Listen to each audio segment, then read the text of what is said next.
있습니다. 우리가 지금 당장 이 종말이라고 얘기하기는 어렵지만 종말의 시간 안으로 지금 들어가고 있는 것은 사실이거든요. 그래서 지금의 일어나고 있는 일들과 성경에서 예언된 일들을 연결시켜서 지금 이 시대를 바라볼 필요가 있어요. 아까 얘기했던 것처럼 이 아마겟돈 전쟁, 우리가 이제 마지막 때 전쟁이라고 얘기를 하는데, 이 요한계시록에서는 이제 유브라데 전쟁과 아마겟돈 전쟁 이야기가 돼 있지만, 곡과 마곡의 전쟁은 우리가 알고 있는 에스겔의 곡과 마곡과는 좀 다른 의미로 말을 했어요. 그래서 이 최후의 곡마곡 전쟁은 한참 이후에, 뭐 이제 사람의 시간으로는 천년이 지난 이후에 있을 것이라고 보기 때문에 이것은 나중 일이고, 지금 일어나고 있는 에스겔의 곡마곡 전쟁은 이 아마겟돈 전쟁과 연결돼 있다고 볼 수가 있어요. 그래서 이 아마겟돈 전쟁이 스타트된 게 아닌가 이렇게 볼 수도 있는 상황이라는 거죠. 근데 이 아마겟돈 전쟁, 또 곡마곡 전쟁, 뭐 유브라데 전쟁, 이 전쟁의 시작이 이란과 함께 이제 시작이 된단 말이죠. 이스라엘과 이란. 그러면 이란이 도대체 어떤 나라냐? 성경 속에서는 이란을 어떻게 이야기하고 있느냐? 많이 나와 있죠, 성경에. 그래서 이란인들의 기원과 성경적 역사를 일단 보게 되면 가장 처음 이란이 성경에 등장하는 게 창세기 14장이에요. 창세기 14장에 보면 족장시대에 아브라함이 조카 롯을 구하기 위해서 군대를 데리고 가서 싸웠던 대상 중에 하나가 엘람 왕이었거든요. 엘람 왕 그돌라 오멜이라고 그와 그 연합군을 상대로 싸워요. 이게 이제 아브라함 시대에 있었던 전쟁이었단 말이죠. 그래서 이게 첫 번째에 나와요. 그 엘람이 지금의 이란의 남부 쪽에 위치하고 있어요. 물론 엘람이 전체 이란을 대표하는 건 아니지만 그 뒤에 보면 이제 몇 가지 더 나오죠. 근데 엘람이 여기 이제 포함이 돼서 지금 현재 이란 땅에 그 문명이었기 때문에 이제 그때 있었던 왕국이었고, 그래서 첫 번째 전투가, 첫 번째 등장이 이스라엘과 전쟁하면서 등장을 해요. 이스라엘이 아니라 그때 이제 아브라함이었죠. 아브라함과 엘람이 전쟁했어요. 그래서 이게 상당히 의미가 있는 게, 성경에서는 아주 오래전에 일어난 일이라고 하지만 그 일이 하나님의 시간에서는 이제 같은 거잖아요. 같은 시간 속에 있는 거거든요. 그 카이로스의 시간에서는. 그래서 이 엘람이 첫 번째 등장이 전쟁이었다는 얘기는 마지막 등장도 전쟁일 가능성이 많은 거죠. 이스라엘과는. 그래서 이게 전쟁으로 얽혔어요. 처음 시작부터. 그래서 어쨌든 이 엘람이 지금 현재 이란의 시작이었다는 거고, 그 이후에 메대가 이제 등장을 하죠. 열왕기하와 예레미야에서 이제 메대가 등장을 해요. 유대인들이 아수르에 멸망한 이후에 이제 메대 지역으로 끌려가거든요. 여기는 지금 현재 이란의 북쪽이에요. 엘람은 이란의 지금 남쪽이라고 얘기했는데, 메대는 이란의 북쪽이죠. 현재 이란 땅이기도 하고, 예. 그래서 이때 이제 이 그 엘람의 힘을 이제 성경에서 보면, 예레미야에서 보면은 내가 엘람의 힘에 활을 꺾을 것이요 내가 그 사로잡힌 자를 돌아오게 하리라. 그래서 엘람과 메대가 하나님의 섭리 속에서 이스라엘의 심판과 회복에 관련돼 있다는 그런 이야기가 이제 있죠. 포로기 전후에도.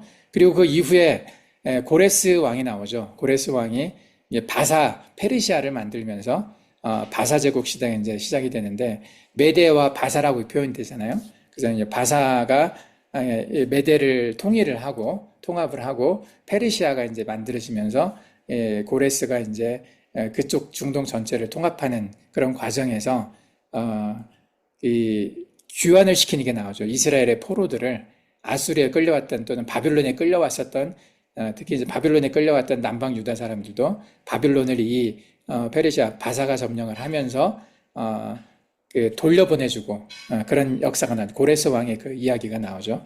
그래서 에스라와 느헤미야와 에스더, 이 시기가 이제 바사 제국 시대거든요. 성경에서 보면. 그리고 특히 이제 고레스 왕, 이 사람은 유대인들을 귀환시켜서 성전을 재건하게 하고, 이때 고레스 왕이 가지고 있었던 신앙이 조로아스터라고, 지금 이슬람하고는 다르죠.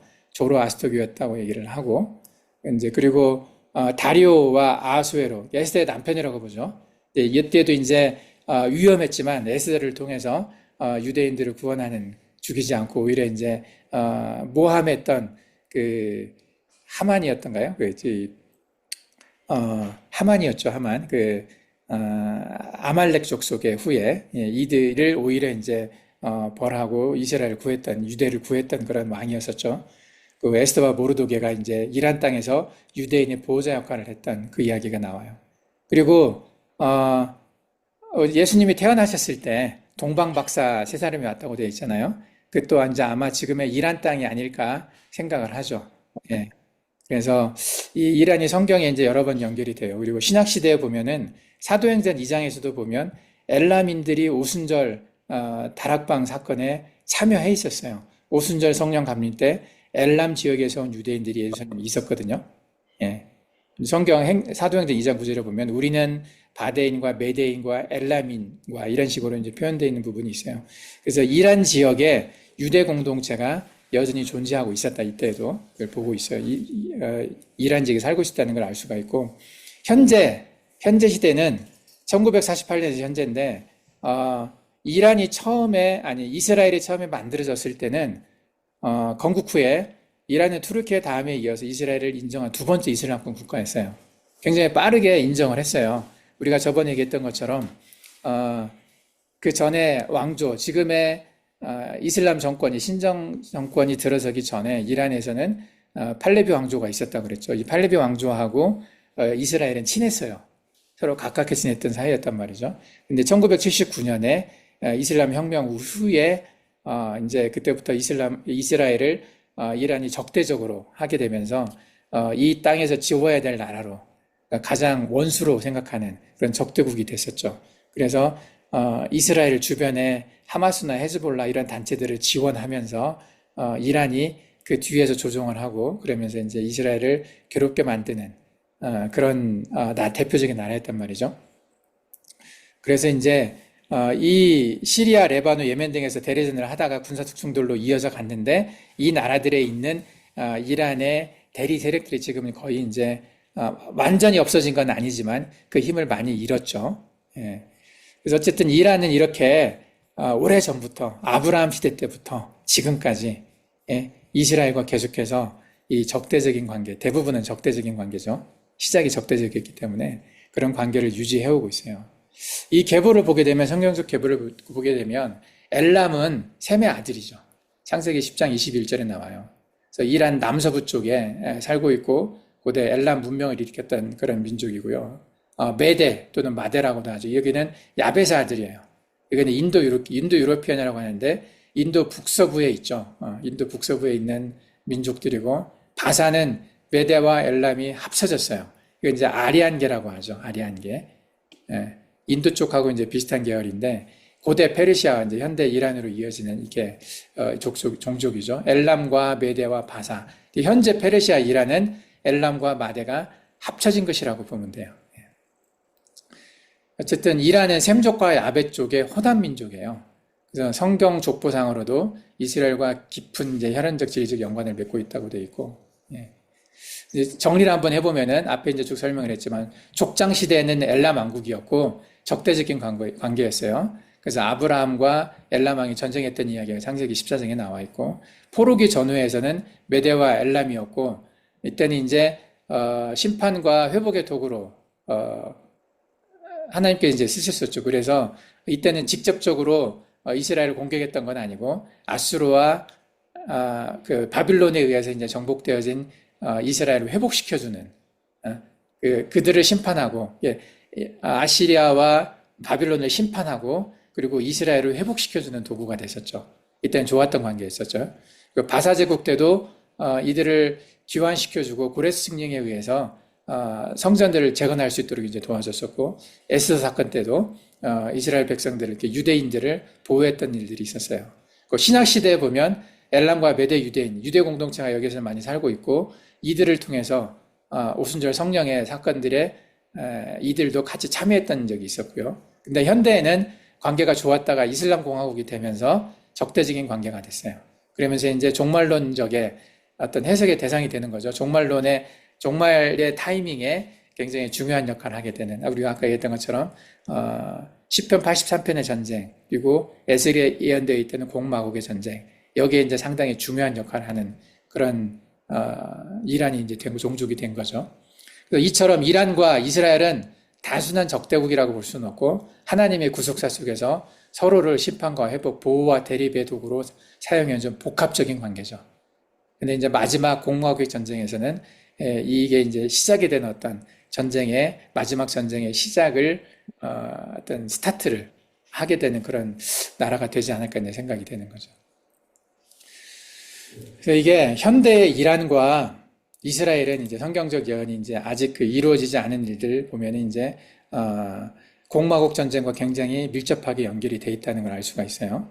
아까도 얘기했던 것처럼 하나님께서는 마곡 땅의 통치자 곡을 불러내요. 메섹과 두발, 바사, 구스, 붓, 고멜, 도갈마 등 여러 민족과 연합하여 이스라엘을 침공하게 한다라고 돼 있어요. 공화국 전쟁은.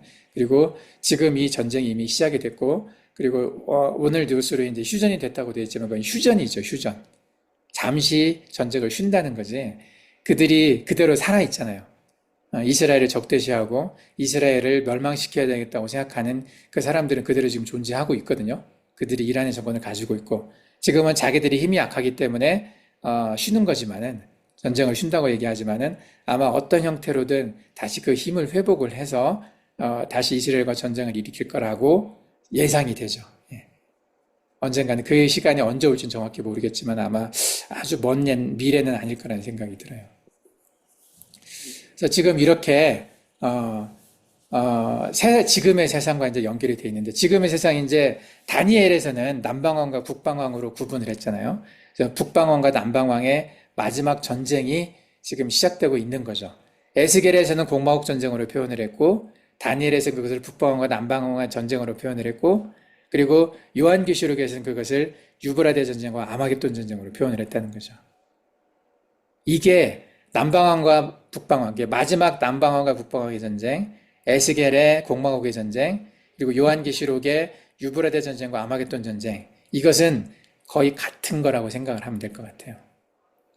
이름은 다르지만, 서로 이름은 다르지만, 서로 예언했던 사람도 달랐지만, 그들의 어떤 특성, 그 전쟁의 특성들을 그렇게 표현을 한 거죠. 그래서 이것을 합쳐서 봐야 남방왕과 북방왕과 에스겔의 공화국의 전쟁과 요한계시록의 유브라데와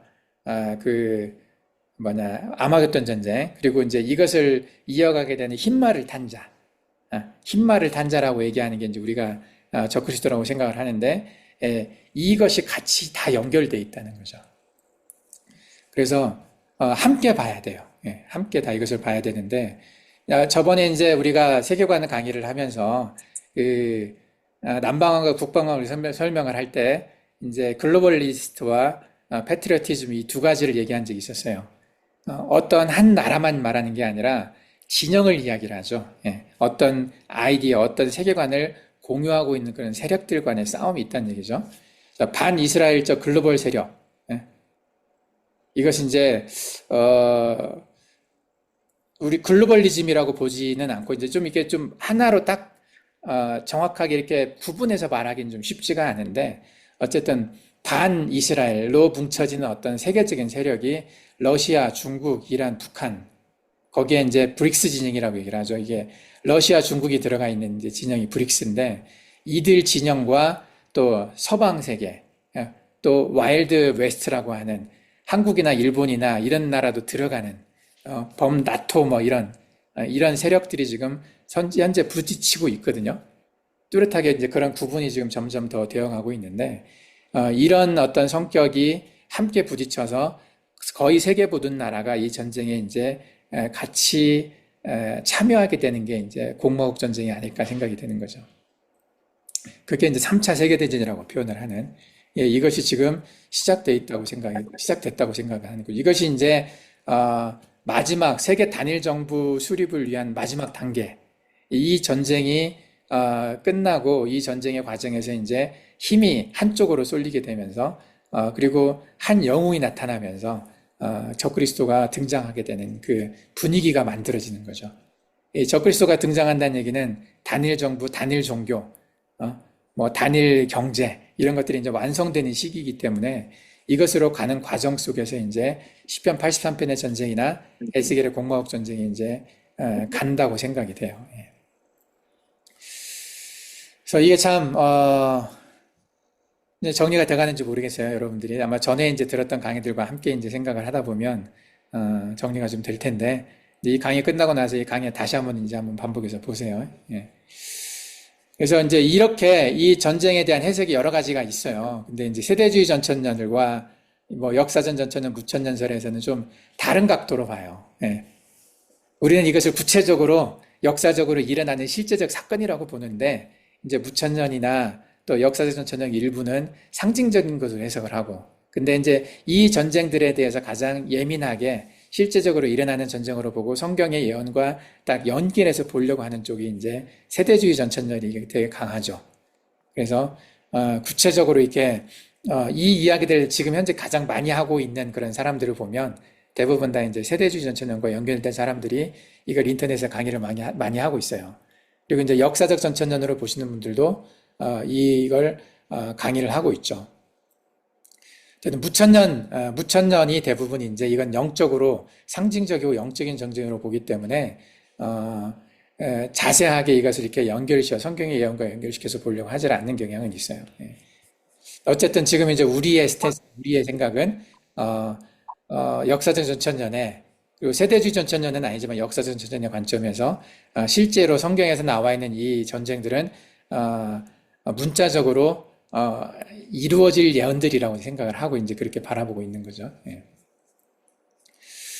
그래서 이것을 조금 더 이제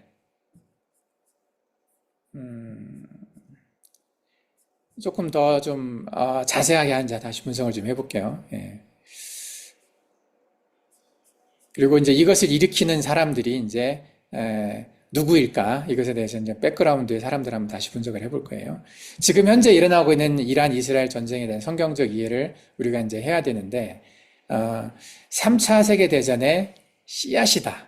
예. 씨앗은 우리가 얼마 전에 그 씨앗을 좀 심었어요. 여기 이제 꽃 씨앗을 심었는데 맨날 가서 보고 있는데 일부는 조금 그 싹이 나왔고 몇 가지는 지금 아직 싹도 안 나왔어. 그냥 흙 속에 숨겨져 있어요.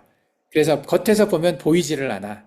근데 씨앗이라고 하는 것은. 근데 그 씨앗이 있으면 결국은 그게 뭔가 움트고 나와서 그게 나무가 되고 열매가 달리고 또는 꽃이 피고 하잖아요. 그 씨앗은 시작이라는 의미예요. 지금 이란 이스라엘 전쟁은 마지막 전쟁 3차 대전으로 가는 그 3차 대전이라고 볼 수는 없지만 그 씨앗이 될 수 있다는 거죠. 씨앗이. 그래서 이란 이스라엘 전쟁을 쉽게 보면 안 된다는 거죠. 예. 그리고 오늘 휴전했다고 해서 이것이 이제 끝났다, 이렇게 드디어 평화가 왔다, 이렇게 보는 게 아니라 이미 그 씨앗이 발화가 된 거죠. 예. 그래서 언젠가는 그게 드러나서 아주 이제 큰 꽃이 되고 뭐 열매가 되고 할 거예요. 그래서 큰 전쟁이 일어날 거라고 생각을 하기 때문에 이 사태를 우리는 좀 심각하게 봐야 돼요. 사태를 심각하게 본다는 얘기는 가볍게 보지 말고 좀 더 이제 깊이 있게 이것을 볼 필요가 있다는 얘기죠. 예. 성경에서 보면 성경의 공마국 전쟁의 시점은 이건 단순히 전쟁으로 시작하는 게 아니라 오히려 평화로 시작을 해요. 거짓 평화와 속임수로 시작하는 시기가 있어요, 먼저. 그래서 이 구조가 다니엘이나 요한계시록, 에스겔에서 이제 서로 함께 보다 보면 이게 함께 나오거든요. 적그리스도의 등장과 평화조약 체결이 있어요. 평화의 시기가 와요.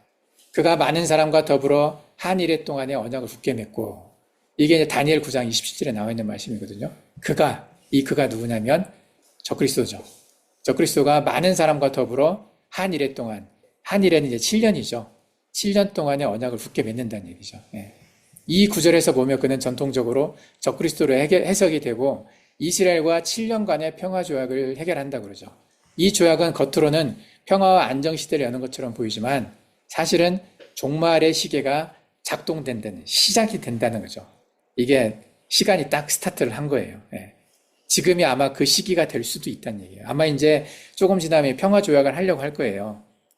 끝났잖아. 휴전이 됐잖아. 그러니까 어떤 식으로든 평화 조약을 체결하려고 진행이 될 것 같은데, 이제 그 과정에서 이것이 이제 시작이라고 보는 거죠. 이제 이 과정에서 이스라엘이 무장 해제를 하고 방심을 하게 돼요. 이제 우리가 평화가 왔다. 우리가 이제 미사일 걱정 안 해도 되고, 뭐 지금 이스라엘 사람들은 이제 전쟁하면서 그 폭탄이 많이 떨어졌잖아요. 텔아비브로 떨어져서 건물도 부서지고 사람도 죽고 했는데 이게 폭탄이 올 때마다 미사일이 발사될 때마다 지하철 이런 데 가서 지금 숨고 그러고 있거든요. 근데 이제 이렇게 하지 않아도 되는 그런 시대가 온다. 아이언돔이라고 하는 굉장히 강력한 어떤 방어 시스템을 만들어 놨는데 이 아이언돔을 사용하지 않아도 되는 그런 날이 왔다라고 이제 사람들이 생각을 할 거예요. 그래서 이 방심한 상태, 군사적으로 이것이 이제 적그리스도와 평화조약 이후에 만들어지는데 이것이 울타리가 없어지는 거잖아요. 예, 보이지 않는 울타리. 이것이 아까 이제 곡과 마곡의 전쟁, 에스겔 예언되어 있던 그 전쟁의 시작이 되는 어떤 환경이 되는 거죠.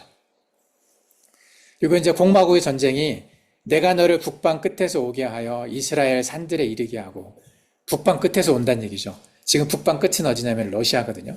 러시아가 어떤 식으로든 이제 참여가 돼야 곡마곡 전쟁이 되는 거죠, 이게. 에스겔 39장 2절에 나와요. 그래서 곡은 아마 마곡 땅에서 출발하여 여러 민족과 연합해서 이스라엘을 치고간다고 되어 있는데 이 전쟁은 단순한 군사적 충돌이 아니라 하나님이 곡을 도구로 사용해서 자신의 거룩함을 드러낸 어떤 심판의 무대일 거라고 보는 거죠. 심판의 무대죠. 우리가 심판하면 아마겟돈 생각나죠. 우리가 저번에 세계관 강의할 때 아마겟돈 전쟁에 대해서 한번 정리를 했었어요. 그 아마겟돈 전쟁은 누가 심판을 하냐면 하나님이 개입돼가지고 하나님이 여러 가지 재앙으로 또는 자연재해로 이런 것들을 심판하는 장면이 나오거든요. 예. 적그리스도의 세력에 대해서 심판하는 그 무대가 된다는 얘기죠. 곡마곡 전쟁은. 이것이 이제 현재 세계 정세와 이제 연결이 되는 것으로 볼 수가 있어요.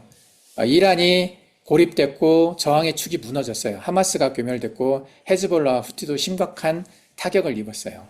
그리고 시리아의 시아파 정부가 전복이 됐죠. 방금 순위파에서 전복돼서 지금 시리아의 정부는 순위파가 됐어요. 시아파에서. 그리고 이라크의 시아파 정부는 내부 불안과 외부 압력이 있어서 소극적이에요.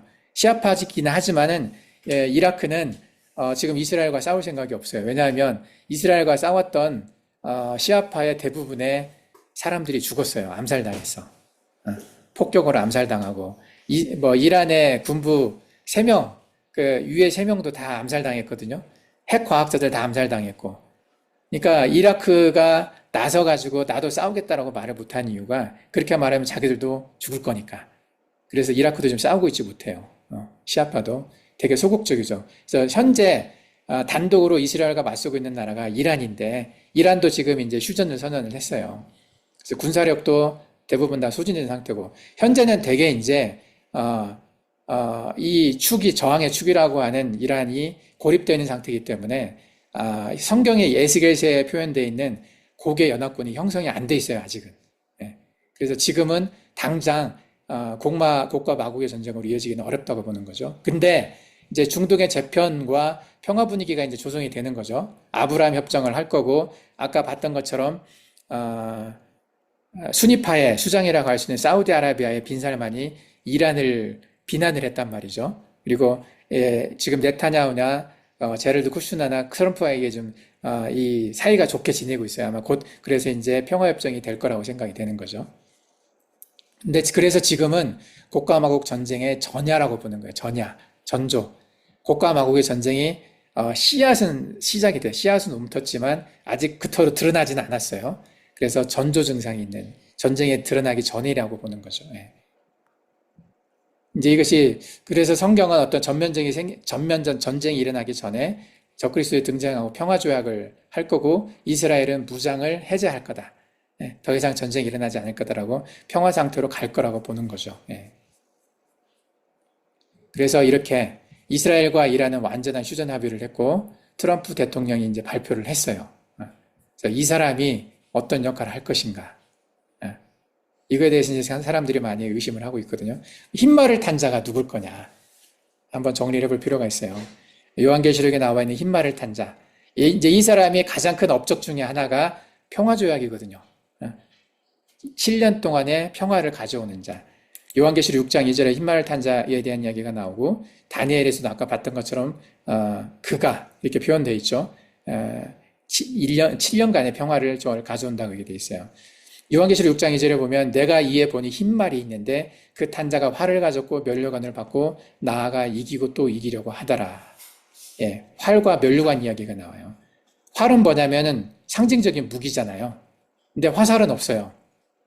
그래서 아마 실제 무력보다는 외교나 어떤 정보전 이런 걸로 평화를 가져오게 하지 않을까 생각을 하는 거죠. 이 면류관은 승리자한테 주는 월교관인데, 스테파노스라고. 이것은 이제 어떤 지도자의 상징이죠. 그러니까 합법적으로 당신이 우리의 지도자입니다. 트럼프가 왕관을 쓰지는 않았어.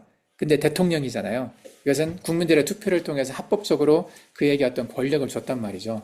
이건 정복자나 인기 있는 지도자를 상징한다는 거죠. 예. 그리고 정치적으로 보면 이제 아주 영향이 있어요. 세계적인 영향력과 평화조약 중재자 역할을 해서 다니엘에 나와 있는 것처럼 한일에 동안 언약을 맺은 자와 연결이 되죠. 그리고 종교적으로도 보면 모든 민족이 그를 경배하더라 그랬거든요. 모든 종교적인 사람들이 그를 경배한다고 되어 있어요.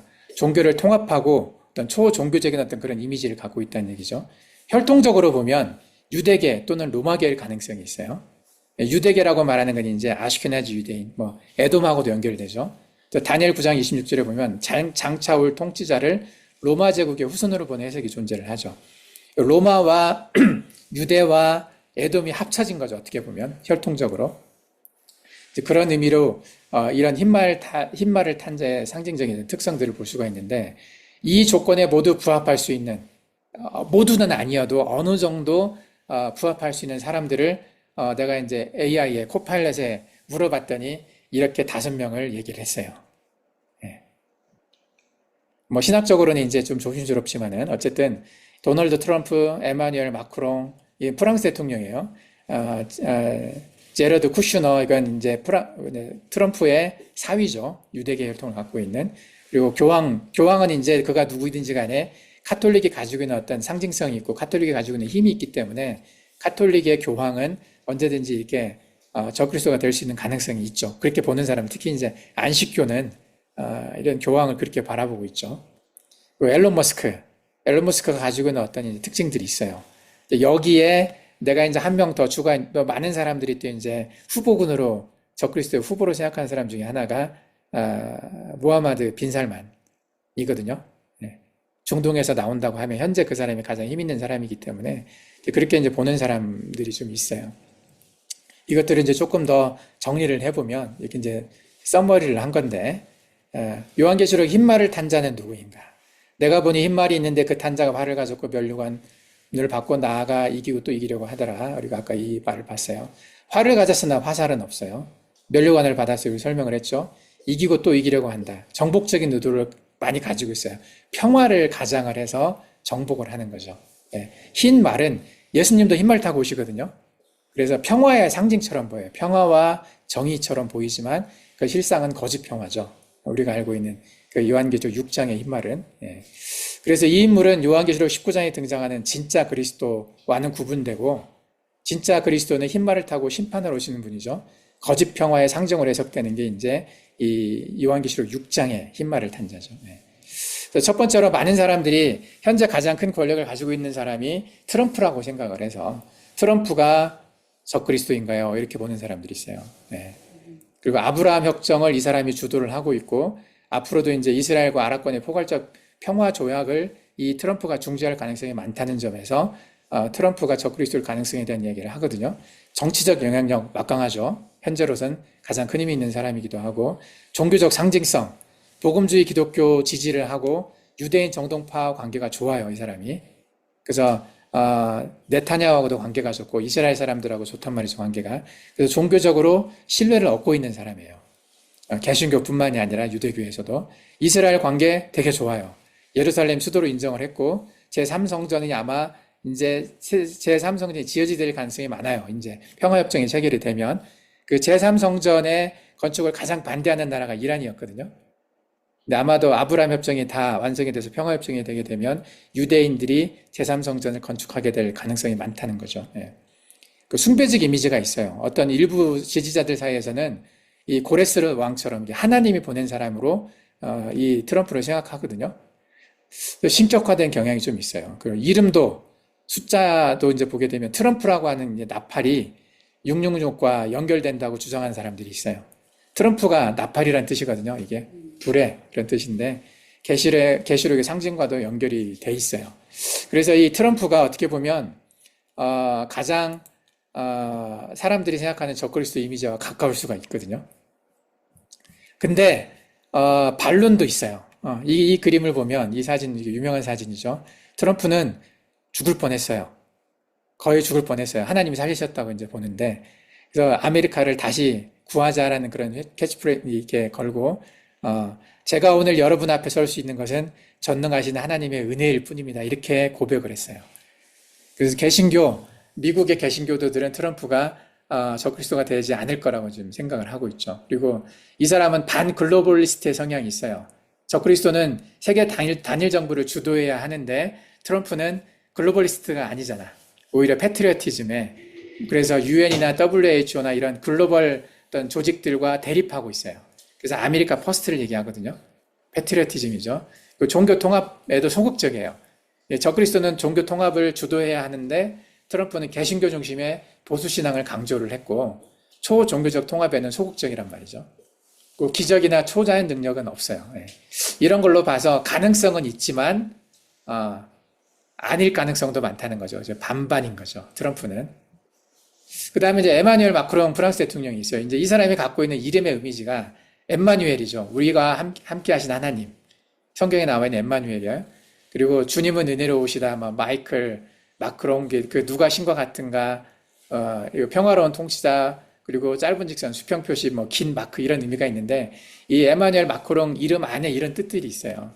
그리고 이 사람이 가지고 있는 어떤 정치적, 종교적, 상징적인 측면에서 보면 나름대로 이 사람도 적그리스도가 될 가능성이 있는 사람이기는 하거든요. 근데 이제 트럼프에 비해서는 그 정치적인 힘이나 어떤 상징성들이 약하기는 하죠. 근데 이제 중재자의 이미지가 있어요. 이스라엘과 팔레스타인 분쟁, 러시아 우크라이나 분쟁, 레바논 이스라엘 휴전 등에 대해서 중재자 또는 통치자처럼 행동을 이 사람이 했죠.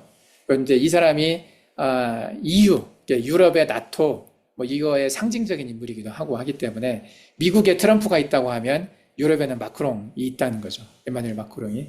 그래서 이 사람도 새로운 세계 질서를 언급을 했고 새로운 유럽 조직을 반복적으로 얘기를 하고 있어요.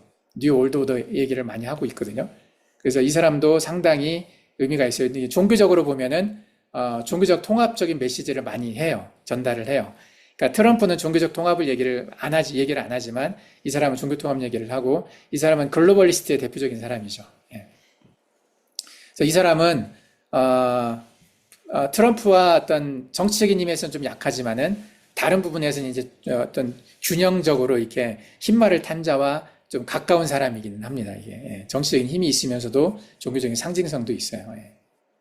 그래서 이 사람이 의미가 있어요, 상당히. 그래서 우리가 기억할 필요는 있어요. 이 사람이다라고 말은 못하지만 그 기억을 할 필요는 있고, 그다음에 제럴드 쿠슈너는 트럼프와 연결되어서 트럼프는 정치적인 어떤 개신교적인 이미지가 강하지만 제럴드 쿠슈너는 유대의 카발라와 친하거든요.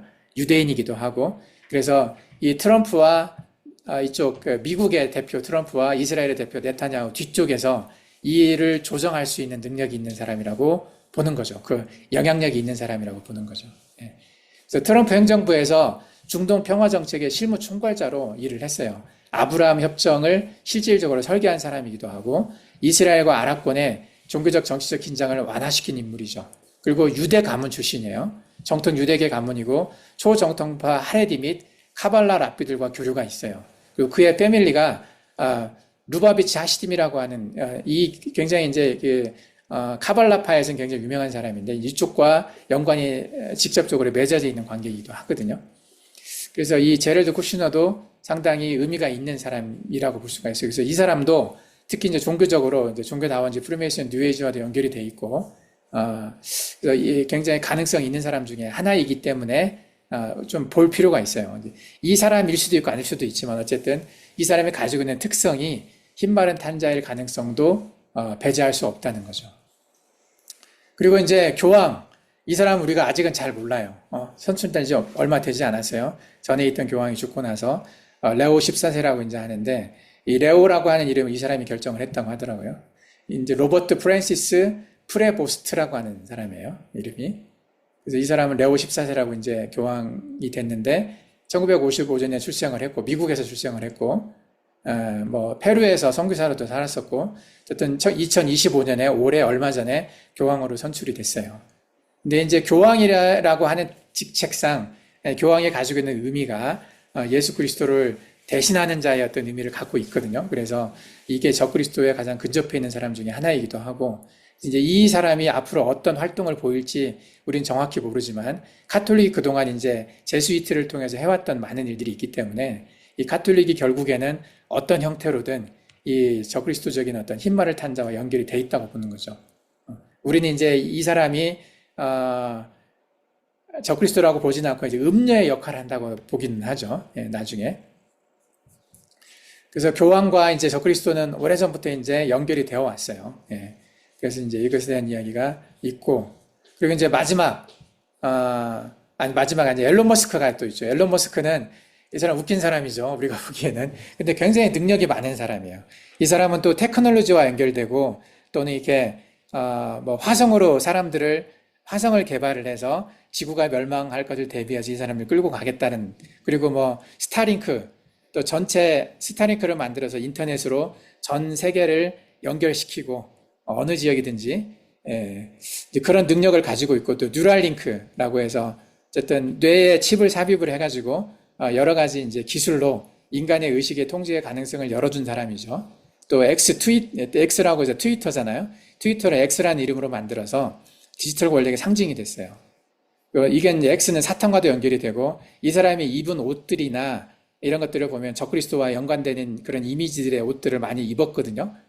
그래서 이 사람이 가지고 있는 어떤 힘이나 이 사람이 가지고 있는 돈, 세계에서 가장 부자잖아요. 겉으로 드러나 있는 부자인데, 이게 아마도 구세주 또는 메시아적 이미지를 또 가지고는 있어요, 이 사람이. 또 트럼프와 또 협력하고도 있고, 트럼프와 연결돼서 있는 사람이 쿠슈너나 이쪽 앨런 머스크가 연결돼 있잖아요. 또 뭐 이 사람은 또 테크노 메시아로 불릴 만큼의 어떤 테크놀로지와 관련돼서 이제 굉장히 앞서 있는 사람이죠. 그래서 이 사람도 가능성은 있어요. 그리고 마지막으로 무함마드 빈 살만이라고, 이 사람이 이제 아까 잠깐 언급을 했지만 이 사람의 탄생 일과, 그리고 이제 평화적인 어떤 이미지, 또 이 사람의 또 에돔인의 후손이라는 주장이 있거든요. 에도마이트라고.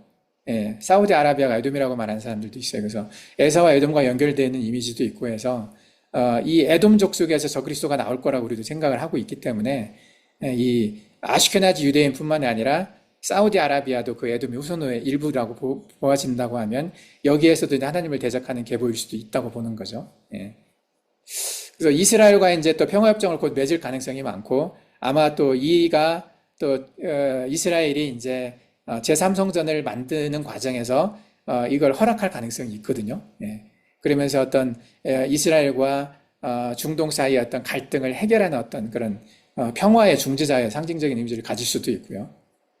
그리고 여러 가지 이제 이 사람이 갖고 있는 이미지들이 이제 친해요. 트럼프와 네타냐후 이 사람들과도 친하고, 전에 바이든과 하고도 이제 연결이 돼 있고, 이게 민주당 세력이죠. 연결이 돼 있었고, 그래서 이 양진영 모두를 수용할 가능성이 인물로 비춰져서 모든 민족을 하나로 묶는 지도자라는 어떤 종말론적 이미지와 연결돼 있다라고 볼 수도 있어요. 그리고 이 사람이 동성애자라는 사람의 얘기가 있어요. 동성애자 혹은 양성애자일 거라고 생각이 되는데, 성적 정체성을 보더라도 이것에 대해서 이제 보면 다니엘의 이런 예언이 있거든요. 그 적그리스도는 여자의 사랑을 돌보지 아니하며, 이런 말이 있어요. 여자와 사랑하지 않는 그런 사람일 수도 있다는 생각을 하는 거죠. 이것과 연결되어 있다고 보고, 네옴시티를 만들고 있잖아요. 네옴시티 프로젝트가 이제 마지막에 뭐 현대판 바벨론 또는 적그리스도가 수도로 삼는 곳이라고 하는 그런 개념이 좀 있는데, 여기가 이제 태양을 숭배를 상징하고 AI 통제 시스템들을 이제 갖추고 있는 그런 도시인데, 이것이 관련되지 않을까. 그래서 중동에서 짐승이 나올 가능성이 있다고 이제 봐서, 이 빈살만이 그 가능성이 있지 않을까라고 하는 그 성경적인 얘기가 있어요. 연결되는 그런 얘기들이.